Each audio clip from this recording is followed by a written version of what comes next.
কি আজকে অরাজকতা, খুন খারাপি, হত্যা। আজকের এই প্রোগ্রাম থেকে স্পষ্টভাবে অন্তর্বর্তীকালীন সরকার সব প্রশাসনকে আমরা এই কথা জানিয়ে দিতে চাই, আপনারা এই বিষয়টাকে খুব সিরিয়াসলি ভাবে আপনারা গ্রহণ করে অতি সত্বর হত্যাকারীদেরকে গ্রেপ্তার করুন এবং সর্বোচ্চ বিচার দাবি আমি করছি। বিশেষ করে সরকারকে বলবো, স্বরাষ্ট্র মন্ত্রণালয়ের যিনি উপদেষ্টা আছেন তিনি কি বলবো, অতি দ্রুত আপনারা এই পর্যন্ত একটা বিবৃতি পর্যন্ত দিলেন না, মানুষই মনে করতেছেন না যেন ইমাম সাহেবদেরকে, দেশের মানুষদেরকে অন্তত আপনারা এই বিষয়টা নিয়ে কিছু বিবৃতি দিবেন, আমরা এটা আশাবাদী। কি বলে আপনারা চান, এই বিচার চান? সুতরাং আরো অনেকগুলো ইসলাম বিরোধী, দিন বিরোধী কোন কর্মকাণ্ড এই ধরনের কোনো পদক্ষেপ নেবেন না, আর নিলে দেশে মুসলমানরা কিন্তু সহ্য করবে না। এই কথা থাকলো, যাদের উপর দায়িত্ব করেছে তারা ইনশাআল্লাহ সুন্দরভাবে দায়িত্ব পালন করবেন।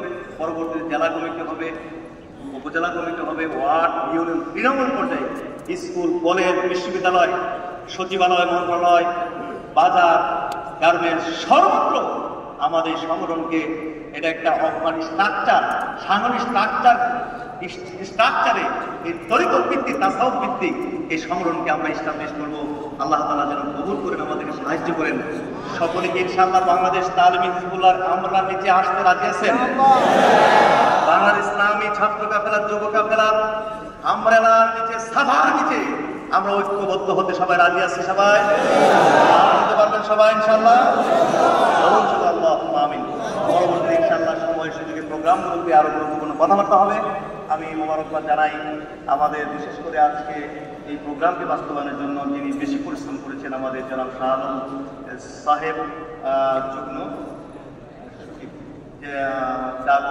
মন্ত্রণালয়, তিনি অনেক মেহনত করেছেন এর জন্য। ঢাকা মহানগরীর সভাপতি হাফেজ মৌলানা মাইনুদ্দিন সহ একটি টিম আজকের এই প্রোগ্রামকে বাস্তবায়নের জন্য অনেক মেহনত পরিশ্রম করেছেন। সাথে সাথে বাংলাদেশ তালিম হিজবুল্লাহর নেতৃবৃন্দরা এবং সংশ্লিষ্টরা অনেক মেহনত করেছেন। আর এই কর্তৃপক্ষ আমাদের কি বলে যেন, চীনমৈত্রী আন্তর্জাতিক সম্মেলন কেন্দ্রের কর্তৃপক্ষরাও আমাদের অনেক হেল্প করেছেন। আমাদের শফিকুল ইসলাম সহ আমাদের আজকে তারিকুল ইসলাম সিনিয়র সমন্বয়ক সহ আরো অনেকেরই হেল্প আছে, আর্থিক অনুদান সহায়তা আছে। আমি আর বিস্তারিত বলতে পারলাম না। সবার জন্য সকলে দোয়া করবেন, ঠিক আছে কিনা? সবার জন্য দোয়া করতে রাজি আছে সবাই? আল্লাহ তাআলা কবুল করুন সবাই বলে আমিন। এখন দোয়া করে ফেলবো।